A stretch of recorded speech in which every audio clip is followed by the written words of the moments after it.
So ladies and gentlemen, boys and girls, please welcome Miss Jennifer Lowe.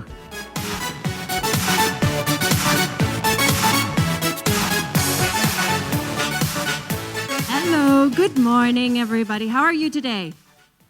Okay, have you poked each other already? Each other awake? Now turn to your right, check that the person next to you is awake. Now give them a high five. High five, low five, baby five. Make sure you got everybody, even the ones on their left also. High five, low five, baby five. Good, that's connecting with each other. Now who here likes stories? Yes, of course, everybody loves stories. I loved stories when I was a little kid. Every time when someone asks, do you want to hear a story? I said, of course I want to hear a story. So I'm going to tell you a little story about what happened when I was around your age. I think most of you are primary 4, primary 5. Is that right? Yes, so you might know these names. Tell me if you recognize these names. Do you know Betty, Veronica, Jughead, Reggie?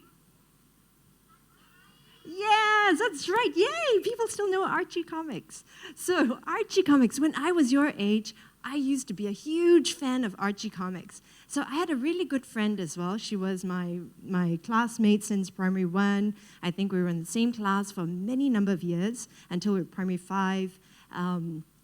And then, you know, what I loved about Archie, and for the ones who don't know Archie comics, Archie and the names that I mentioned earlier, Betty, Veronica, they're really good friends. They go to school at this high school called Riverdale High, and they're really cool. They hang out, they go to Pops, and they drink their malt drinks and have burgers and that sort of thing. But they also run a school newspaper. So what I loved about the idea of a school newspaper was, you know, they went out, they reported on things that happened. One of them was a photographer, and then I think Archie was the editor. So that whole idea of a school paper really appealed to me. So one day I had the idea, I said, you know what? We needed school paper. So I talked to my best friend, the one I traded Archie comics with, and said, let's start up a school paper. Of course, she got so excited about the idea, and then we said, okay, we need more people. So, you know, we went to talk to the people in our class who always got the top marks in English compo, you know, the ones that the teachers pull out and say, yes, read out your compo to the class. Yeah, there's some of you here, I'm sure. So we got 3 other people on board, and then another one who was the secretary. We didn't know what the secretary did, and she said, okay, we need a secretary. So we had a secretary. So we built up a team. My friend and I, we were kind of the editors, but also like the people who kind of called around. So we decided we would do a mock-up paper, a prototype. So we already started for 2 months. We worked on making this prototype. So we did interviews. We went to talk to a lady polo player, which at that time was very rare, so even the sport itself was not something that was popular. So we found a lady polo player, we went to interview her, my good friend who loves to solve other people's problems. She became Aunt Agony, so she was she was in charge of this Aunt Agony column. Of course, for this first issue, we had nobody writing in to us, so we made up problems. So kids who had problems with, you know, best friends, with mommy not listening, so that sort of thing. So we came up with this newspaper. It was a 4-page paper. We had to type it out in typewriter because we didn't have Microsoft Word, we didn't have Publisher, Keynote, that sort of thing at that time. So we typed it out on a typewriter, and then went to my father's office, and we used the photocopy, and we made, I think, 50 copies, which is quite a lot. And we were planning, so in our business plan, well, we knew of a business plan, we didn't even know the term, but we said, we'll sell each of these for 50 cents, and we'll start in our school first, we'll sell it to all our friends in primary 5 at the time, and then afterwards we'll sell it to the rest of the school, and we want to bring it out, you know, sell it to the rest of Singapore and the primary schools. So we had big dreams. And then so we brought the newspaper this one edition of the newspaper, we walked into the vice principal's office. Right, the vice principal's office. Never been inside before. So, but we were really scared. We were very nervous. And of course, we waited outside her office. We didn't have an appointment. We didn't say we wanted to see the vice principal. When can we come see you? We just walked in recess one day with our one copy. So we walked in. We showed her what we did. And we were really excited. We told her we wanted to sell it and blah, blah, blah. And we were asking her, can we sell this in school? So within maybe about 5 minutes of the meeting, we walked out of her office like this. What do you think the answer was? No. So we were really disappointed. We worked really hard, two months of this. She didn't explain exactly why, or maybe she did, and at that point, it just didn't make very good sense to us. So we were very disappointed. And so we said, well, we can't do it. But I think we forgot about it maybe few days later already, and we just kept going and kept doing what we were doing, so we didn't keep doing the newspaper. And I sort of forgot about this story until maybe just a few years ago. And then someone reminded me of this story. Actually, it was this friend, the one that I did who loved Archie comics as well. So she reminded me of the story just a few years ago. And as I look back as an adult, what did I learn? What did I learn from that process? I went into the vice principal's office, not knowing what the answer was going to be. I learned to take a risk at that time. I didn't know if the answer was going to be yes or no. Of course, I was hoping it was going to be yes. I didn't plan for a no, but when that happened, it happened. So I think that was a very important lesson for me to move on from it. But what else did I learn from it?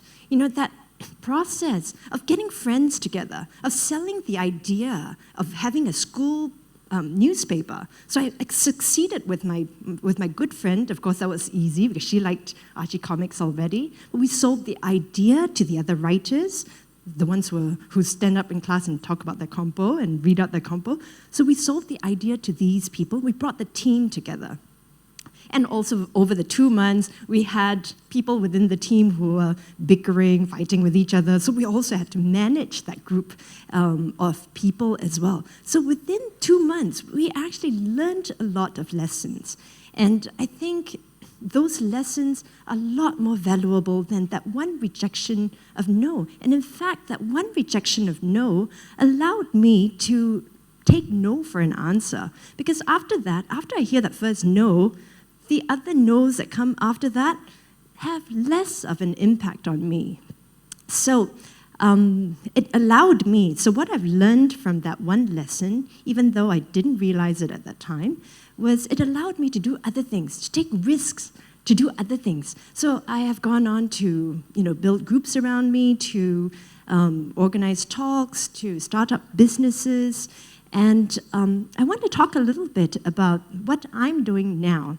So you've heard I'm the co-founder of Playum, Children's Center for Creativity.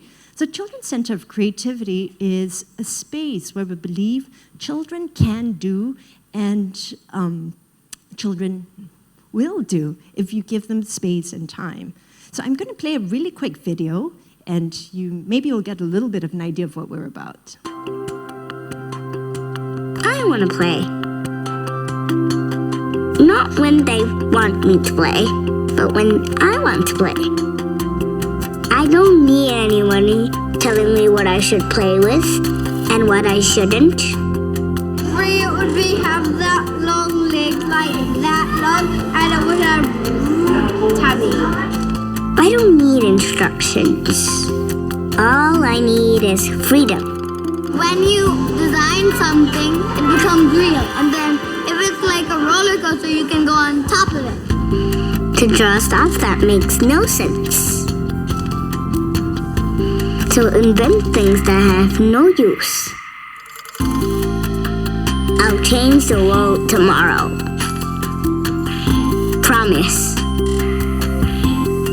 Today, I just want to play.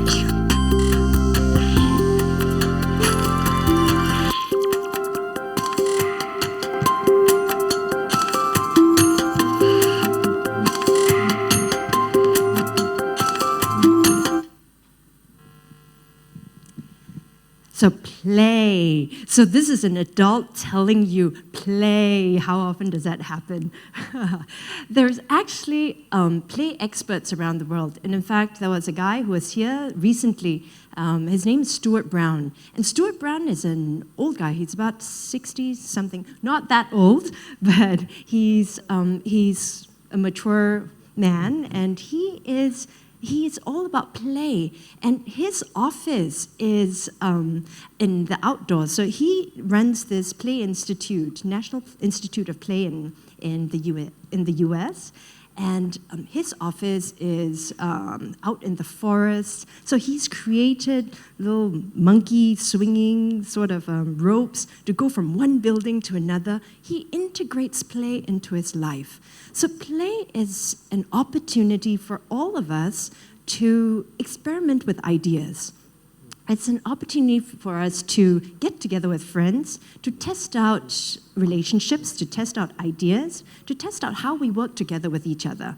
So play is something that is really important for creativity, for innovation. It's for us to come up and take risks. So I think the idea of play is something that's really important. I talk to parents and teachers a lot about play as well and creativity.